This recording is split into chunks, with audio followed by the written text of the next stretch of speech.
Hello दोस्तों, स्वागत है आप लोग का हमारे चैनल एसएससी ड्रीम स्टडी पे। दोस्तों आज आपके बीएसपी एससीएल एग्जाम 2025 के 29 जून के सेकंड शिफ्ट का भी एग्जाम खत्म हो चुका है, जिसके GK GS Hindi math reasoning और कंप्यूटर के जितने रियल प्रश्न में मिले हैं उनका एनालिसिस हम आपके लाए हैं।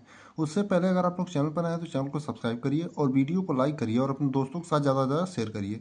तो आइए देखते हैं आज 29 जून के सेकंड शिफ्ट में आपके कैसे कैसे क्वेश्चन पूछे गए थे। एक आपका क्वेश्चन था, किस उच्च न्यायालय ने जो है कहा कि माँ का स्तनपान एक बच्चे को कराना मूल अधिकार है। यानी कि माँ का स्तनपान जो एक बच्चे को कराना उसका मूल अधिकार है, ये किस उच्च न्यायालय ने कहा था। तो इसका जो आपका सही उत्तर हो जाएगा केरल उच्च न्यायालय, यानी केरल हाई कोर्ट ने। यानी आपके जिस भी ऑप्शन में केरल हाई कोर्ट दिया रहा होगा दोस्तों, वही आपका सही उत्तर हो जाएगा। एक क्वेश्चन आपका होम रूल लीग से संबंधित है, यानी होम रूल जो आपका आंदोलन है दोस्तों उससे संबंधित था। अब ये जो है होम रूल आंदोलन से आपका एग्जैक्ट प्रश्न क्या था ये तो नहीं पता चल पाया है। बाकी बता देते हैं होम रूल आंदोलन का नेतृत्व किसने किया और इसकी शुरुआत कब की गई थी। तो होम रूल आंदोलन का नेतृत्व किसने किया था, तो आपका बाल गंगाधर तिलक ने। और होम रूल आंदोलन जो है दोस्तों आपका कब हुआ था, तो 1916 में। यानी कि अगर आपका टाइम पूछा होगा तो 1916 हो जाएगा, लेकिन अगर नेतृत्व पूछा होगा यानी होम रूल आंदोलन का नेतृत्व किसने किया था, तो बाल गंगाधर तिलक ने। अगला क्वेश्चन आपका एक पूछा था, उच्च न्यायालयों की न्यायाधीश की नियुक्ति कौन करता है। यानी कि उच्च न्यायालय के जो न्यायाधीश होते हैं दोस्तों उसकी नियुक्ति कौन करता है, ये क्वेश्चन आपका पूछा था। तो इसका जो आपका सही उत्तर हो जाएगा राष्ट्रपति हो जाएगा। यानी आपके जिस भी ऑप्शन में राष्ट्रपति दिया रहा होगा वही आपका सही उत्तर हो जाएगा। यानी कि उच्च न्यायालय के न्यायाधीशों की जो नियुक्ति करता है आपका राष्ट्रपति करता है। अगर उच्च न्यायालयों के न्यायाधीशों की नियुक्ति पूछेगा आपका किस अनुच्छेद में है, तो आपका अनुच्छेद 217 के सेक्शन ए में है। यानी अनुच्छेद 217 का सब क्लोज 1 में है। अगले प्रश्न पर जाने से पहले आपसे कहना चाहेंगे कि अभी तक अगर आप लोगों ने चैनल को सब्सक्राइब नहीं किया तो चैनल को सब्सक्राइब कर लीजिए, क्योंकि यहाँ पर जो आपको हर एग्जाम का एनालिसिस और उससे जुड़ी हर एक जानकारी का वीडियो आपको प्रोवाइड कराया जाता है। अगला क्वेश्चन पूछा था, पश्चिमी घाट की औसत ऊंचाई कितनी है। यानी कि जो आपका पश्चिमी घाट है दोस्तों उसकी औसत ऊंचाई कितनी है, उसकी औसत ऊंचाई पूछा था। तो आपका 1200 मीटर हो जाएगी। यानी कि अगर मीटर में दिया होगा तो 1200 मीटर, नहीं तो फीट में दिया होगा तो 3900 फीट हो जाएगा। यानी आपके जिस भी ऑप्शन में 1200 मीटर दिया रहा होगा वही आपका सही उत्तर हो जाएगा। यानी अगर पूछ दे आपसे पश्चिमी घाट की सबसे ऊंची चोटी कौन सी है, तो अनाईमुड़ी है। यानी कि अभी इसकी सबसे ऊंची चोटी अगर आपसे आगे वाले दिनों में पूछे तो आप बता देंगे अनाईमुड़ी है। अगला क्वेश्चन पूछा था, क्षेत्रफल की दृष्टि से भारत का सबसे बड़ा केंद्र शासित प्रदेश कौन सा है। यानी कि क्षेत्रफल की दृष्टि से भारत का सबसे बड़ा केंद्र शासित प्रदेश कौन सा है, ये क्वेश्चन आपका पूछा था। तो आपका क्षेत्रफल की दृष्टि से भारत का जो सबसे बड़ा केंद्र शासित प्रदेश है दोस्तों जम्मू कश्मीर है। यानी आपके जिस भी ऑप्शन में जम्मू कश्मीर दिया रहा होगा वही आपका सही उत्तर हो जाएगा। यानी कि क्षेत्रफल की दृष्टि से भारत का सबसे बड़ा केंद्र शासित प्रदेश आपका जम्मू कश्मीर है।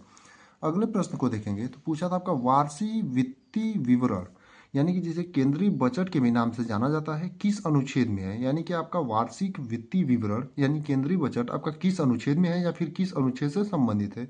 तो आपका अनुच्छेद 112 में। यानी आपके जिस भी अनुच्छेद में ऑप्शन में अनुच्छेद 112 दिया रहा होगा वही आपका सही उत्तर हो जाएगा। यानी कि वार्षिक वित्तीय विवरण यानी केंद्रीय बजट आपका अनुच्छेद 112 से संबंधित है।